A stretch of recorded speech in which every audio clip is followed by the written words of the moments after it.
మన ప్రభువును ప్రియరక్షకుడైన యేసుక్రీస్తు వారి అతి శ్రేష్టమైన నామమున the church of South India diocese of Medak holy trinity church Bolarampeta estate సమర్పిస్తూ ఉన్న డైలీ బైబిల్ డివోషన్స్ ను వీక్షిస్తున్న ప్రియాతి ప్రియమైన ప్రేక్షకులందరికీ మా హృదయపూర్వక స్వాగతాన్ని తెలియజేస్తూ ఉన్నాం. నిన్నటి రోజు మే 24, 2026 మన దేశీయ మరియు అంతర్జాతీయ ప్రధాన క్రైస్తవ సంఘాలన్నీ క్రైస్తవ విశ్వాసుల ఆత్మీయ నూతనీకరణ, ఏకత్వం, ధైర్యం మరియు క్రీస్తు ప్రభుని సేవా భావనను కొనసాగించే దిశగా ఆనాడు క్రీస్తు ప్రభుని పునరుద్ధానం తరువాత 50వ రోజున చోటు చేసుకున్న పెంతెకోస్తు పండుగను జ్ఞాపకం చేసుకున్నాయి. ఈ పండుగ నాడు పరిశుద్ధాత్మ దేవుని అవతరణ క్రీస్తు ప్రభుని స్వార్థ ప్రకటనకు ఒక శక్తివంతమైన మహత్తర సంఘటనగా నిలిచిపోయింది. ఆనాటి నుండి ఈనాటి వరకు మనకు తోడు నీడగా ఉంటున్న పరిశుద్ధాత్మ దేవుని నడిపింపులో క్రైస్తవ సంఘాలు, క్రైస్తవ కుటుంబాలు క్రీస్తు ప్రభుని రాజ్య విస్తరణ పరివ్యాప్తి చెందుతూనే ఉన్నాయి. పరిశుద్ధాత్మ దేవుని గురించి మనము మరికొంత విపులంగా తెలుసుకునే విధంగా ఈ వారంలో కొన్ని ప్రత్యేక దైవ సందేశాల్ని వినిపిస్తూ ఉన్నాం. The existence of God the Holy Spirit right before the creation, అనాదిగా పరిశుద్ధాత్మ దేవుని ఉనికి అన్న అంశంపై ఈరోజు మనకు మన సంఘ సభ్యులు శ్రీమతి ఏ సత్యవతి దేవదాసమ్మ గారు దైవ సందేశాన్ని వినిపిస్తున్నారు. సందేశానికి ముందుగా మరియు సందేశం తర్వాత పరిశుద్ధాత్మ దేవుని మన జీవితాలలో ఆహ్వానించే భక్తి గీతాల్ని విందాం. ముందుగా శ్రీమతి పద్మిని పాండియన్ గారు ఆలపించిన భక్తి గీతం పరిశుద్ధాత్మ దేవరమ్ము కరుణమూర్తివై.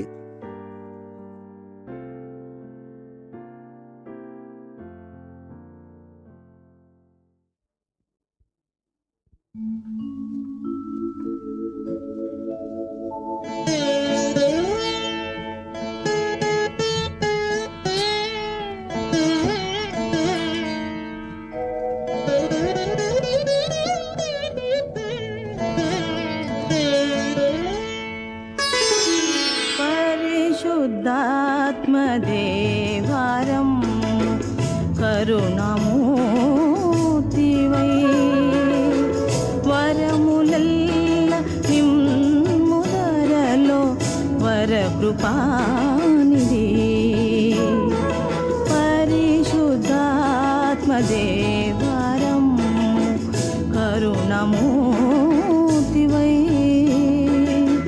వరములల్ల నిమ్ముదరలో వరకృపానిధి.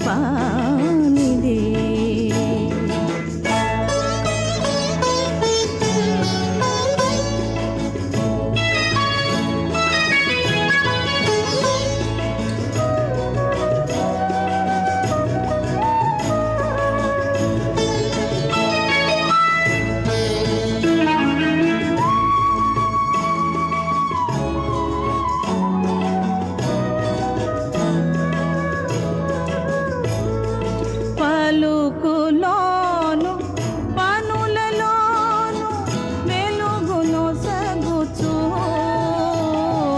పలుకులోను పనులలోను వెలుగును సగుచు,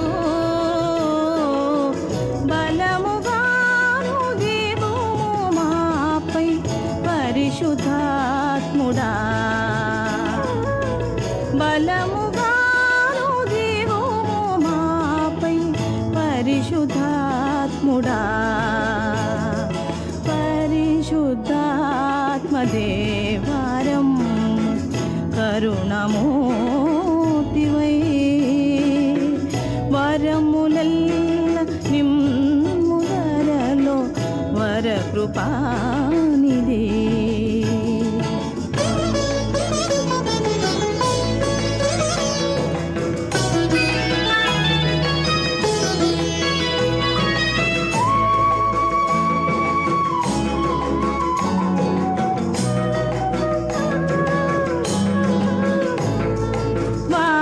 వాక్యమందు దాగియున్న వర్తమానముల్, వాక్యమందు దాగియున్న వర్తమానముల్ విపులముగరు తెలిపి మమ్ము నిలుపు నీ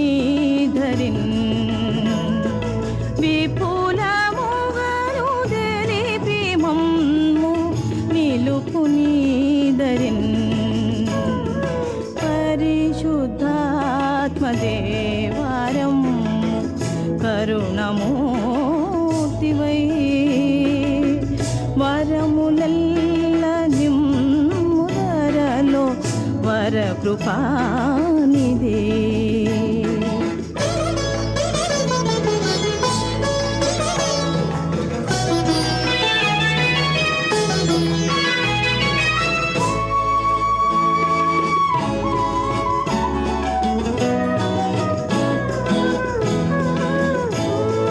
చెడుగులన్నీ కడిగి నీదు అడుగు జాడలో, చెడుగులన్నీ కడిగి నీదు అడుగు జాడలో, ఇడుచు నీవు మాదు నడుమన్ ఉండు దేవుడా, ఇడుచు నీవు మాదు నడుమన్ ఉండు దేవుడా. పరిశుద్ధాత్మదేవారము కరుణమూర్తివై, వరములెల్ల నిమ్ముదరలో వర కృపానిదే. పరిశుద్ధాత్మదేవారము కరుణమూర్తివై.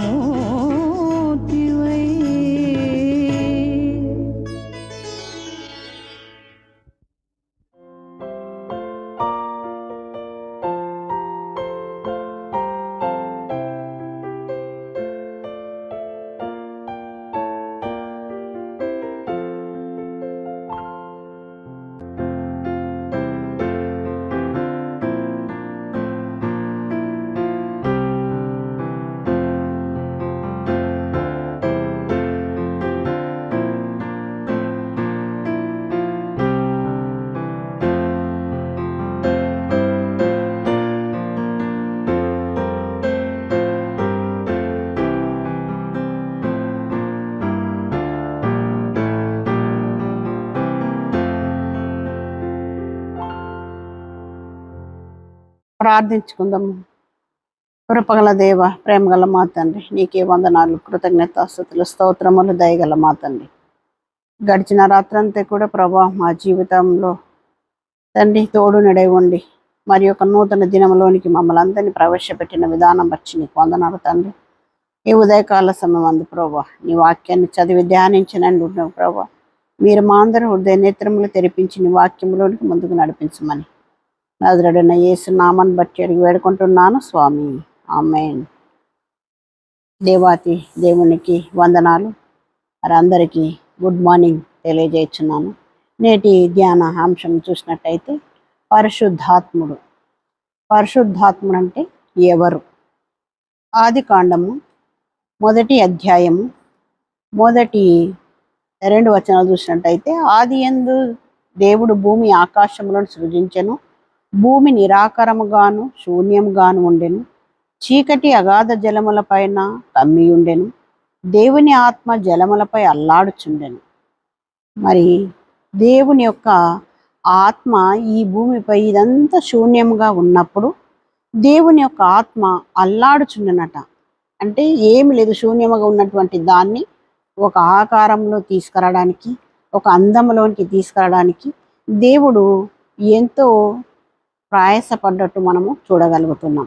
మరి క్రైస్తవ విశ్వాస ప్రయాణంలో ప్రభువును మరి జీవం ఇచ్చినటువంటి వాడును, తండ్రి నుండి, కుమారుని నుండి, పరిశుద్ధాత్మ నుండి మరి మనకు అనుగ్రహింపబడినటువంటి దేవుడు, తండ్రితోనూ కుమారునితోనూ కూడా మరి ఆరాధింపబడినటువంటి మరి మహిమ పొందుకున్నటువంటి వాడుగా మరి మనము చూడగలుగుతున్నాం. ప్రవక్తల ద్వారా కానీ పరిశుద్ధాత్ముడు త్రిత్వములో ఒకడై ఉండి మరి ప్రపంచ వ్యాప్తానికి పూర్వమే మహాజలములపై అల్లాడుచుండెను. అంటే నేటి దినాలలో ఇప్పుడు అని కాదు, కానీ పూర్వము అనంటే ఇంకంతకు ముందు సంవత్సరాలలో మరి నేటి ఈ భూమి అంతా కూడా శూన్యంగా ఉన్నటువంటి ఈ భూమిని దేవుడు ఒక ఆకారములకి తీసుకొచ్చినట్టు, ఒక అందమైనటువంటి మరి దాంట్లోకి తీసుకొచ్చినట్టు మనం ఇక్కడ చూడగలుగుతున్నాము. మరియు పాత నిబంధన గ్రంథంలో చూస్తాము. ఇవన్నీ కూడా కీర్తనల గ్రంథము 51వ అధ్యాయము 11వ వచనంలో కావచ్చు. అదేవిధంగా యెషయా గ్రంథము 53వ అధ్యాయము 10 నుంచి 12 వచనాల్లో చూడగలుగుతాము. మరి యెహోవా ఆత్మ, దేవుని యొక్క ఆత్మ, మరి మనము జీవాత్మ అను ఆత్మ నామములు అనేక పర్యాయములు మరి కీలకమైనట్టు మనం ఇక్కడ చూడగలుగుతున్నాం.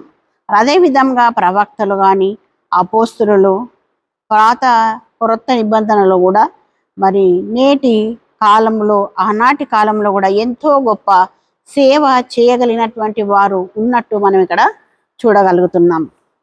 అదేవిధంగా మరి ప్రవక్తల ద్వారా దేవుని యొక్క వాక్యాన్ని అందించినట్టు మనము మరి పాత నిబంధనల గ్రంథంలో కానీ, కొత్త నిబంధనల గ్రంథంలో కానీ మనము చూడగలిగినట్టు మనం ఇక్కడ చూడగలుగుతున్నాం. పరిశుద్ధాత్మని యొక్క ఉనికి మరి ఏ విధంగా మనం పొందుకునాలి అని అంటే, మన యొక్క ప్రవర్తన కానీ, మన యొక్క మనస్సు కానీ దేవునికి ఎల్లప్పుడూ దేవునితో సహవాసం కలిగి జీవించే బిడలంగా మనం ఉండాలని దేవుడు కోరుచున్నాడు. మరి అపోస్తుల కార్యములు కూడా చూసినట్టయితే అక్కడ ఉన్నటువంటి శిష్యులందరూ కూడా మేడ గదిలోనికి వెళ్ళి పెంతెకోస్తు పండుగ దినమున ఆ గదిలో కూర్చుండి ప్రార్థన చేసినాడు. అప్పుడు వారి మీదకి ఏ విధంగా బలమైనటువంటి మరి గాలి, వారి మీదకి పరిశుద్ధాత్మ దేవుడు వచ్చినట్టు మనం ఇక్కడ చూడగలుగుతున్నాం. పరిశుద్ధాత్ముడు సృష్టికర్త. ఈ సృష్టినంతటిని సృజించినటువంటి దేవుడు ఎవరు అనంటే పరిశుద్ధాత్మ దేవుడు అని మనం ఇక్కడ చూడగలుగుతున్నాం. యెహోవా వాక్కు చేత ఆకాశములు కలిగెను, ఆయన నోటి ఊపిరి చేత మరి సర్వ సమూహము కలిగినట్టు మనం కూడా చూడగలుగుతున్నాం. కీర్తనల గ్రంథము 33వ అధ్యాయము 6వ వచనంలో చూడగలుగుతున్నాం. నీవు ఊపిరి విడవగా అవి సృజింపబడెను. దేవుని యొక్క నోటి ఊపిరి ద్వారా మరి నేల మట్టితో నిర్మించినటువంటి మానవుణ్ణి తన ఊపిరి ద్వారా మానవుడిగా మరి చేసినటువంటి గొప్ప దేవుడు. మరి ఈ దినాన కూడా మనము దేవుని ఊపిరిని పొందుకున్నటువంటి మనము ఏ విధంగా ఉంటున్నాము, దేవుని పరిచర్యలో కానీ, దేవుని సువార్తలో కానీ ఎంత మటుకు కొనసాగింపబడుతున్నామని మనల్ని మనం ఒకసారి పరీక్షించి చేసుకోవాలి. కీర్తన గ్రంథము 104వ అధ్యాయము 30వ వచనంలో కూడా మనము చూడగలుగుతాం. ఆయన ఊపిరి విడవగా ఆకాశ విశాలమునకు అందమే వచ్చిందని. మరి ఆయన నోటి ద్వారా విడిచినటువంటి ఆ ఊపిరి ద్వారా ఈ శూన్యంగా ఉన్నటువంటి ఈ భూమికి చక్కటి అందము, ఆకాశమునకు కూడా చక్కటి అందము వచ్చినట్టు మనం ఇక్కడ చూడగలుగుతున్నాం. యోబు గ్రంథము 6వ అధ్యాయము 13వ వచనంలో మనము చూడగలుగుతున్నాం. దేవుని ఆత్మ నన్ను సృజించెను, మరి సర్వశక్తుని విశ్వాసము నాకు జీవం ఇచ్చెను అని యోబు గ్రంథము 33వ అధ్యాయము 4వ వచనంలో కూడా మనము చూడగలుగుతాం. దేవుడైన యెహోవా నేల మట్టితో నరుని నిర్మించి వాని నాసిక రంధ్రములలో దేవుని యొక్క జీవవాయువును ఊదగా నరుడు జీవాత్మాయను అని మరి ఆదికాండం 2వ అధ్యాయం 3వ వచనంలో చూడగలుగుతున్నాం. మరి దేవుని యొక్క ఆత్మ ద్వారా మనము నిర్మింపబడి, తన జీవవాయువు ద్వారా మనము నిర్మింపబడి నేటి దినాలలో మరి దేవునికి ఏ విధంగా మనం ఉన్నాము, దేవుని పరిచర్యలో ఇంత మట్టుకు మనము మరి కొనసాగుతున్నాము అని మనల్ని మనం ఒకసారి పరీక్షణ చేసుకునే బిడ్డలంగా మనము ఉండాలి. మరి దేవుని చేత వాగ్దానం చేయబడినటువంటి పరిశుద్ధాత్ముడు మానవ జీవితంలోనికి వచ్చినట్టు మనం ఇక్కడ పరిశుద్ధ గ్రంథంలో చూడగలుగుతున్నాం. పాత నిబంధన కాలంలో కానీ, మరి కృత నిబంధన కాలంలో కానీ వాగ్దానము చేయబడినటువంటి పరిశుద్ధాత్ముడు మరి రాజులు కానీ, ప్రవక్తలు కానీ, మరియు న్యాయాధిపతులు కానీ వీళ్ళందరూ కూడా మరి దేవుని గురించి చక్కటి సాక్ష్యాలు పలికినట్టు మనం ఇక్కడ చూడగలుగుతున్నాం. ఒకరోజు ప్రతి ఒక్కరికి కూడా ఆ ఆత్మ అనుగ్రహింపబడుతుందని దేవుని తెలియజేస్తాడు. మరి దేవుడు అంటున్నాడు, మీరు నా ఆత్మను పొందుకొని నా శిష్యులుగా మీరు ఉండాలి, నా సువార్తను అనేకులకు మీరు చాటి చెప్పాలి, నాకు సాక్షి బిడ్డలుగా మీరు ఉండాలని దేవుడే మనకు వాగ్దానం చేసినట్టు మనం ఇక్కడ చూడగలుగుతున్నాం.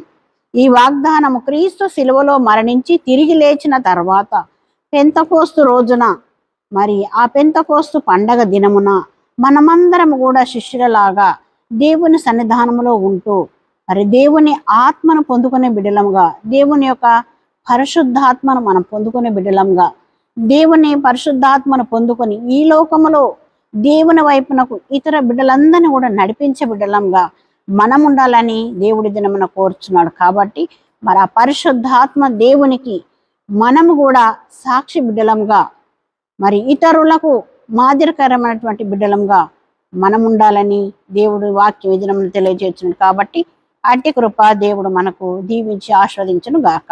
ఆమేన్. ప్రార్థించుకుందాము. కృపగల దేవానికి వందనాలు తండ్రి. ఇన్న వాక్యాన్ని ప్రభావ విడిచిపెట్టకుండా తండ్రి, వాక్యానుసారమైన జీవితంలో మేము జీవించుటకు నీ కృప, నీ సహాయాన్ని మాకు దయచేయమని నా ఎదురుడైన యేసు నామమును బట్టి వేడుకుంటున్నాను స్వామి. ఆమేన్.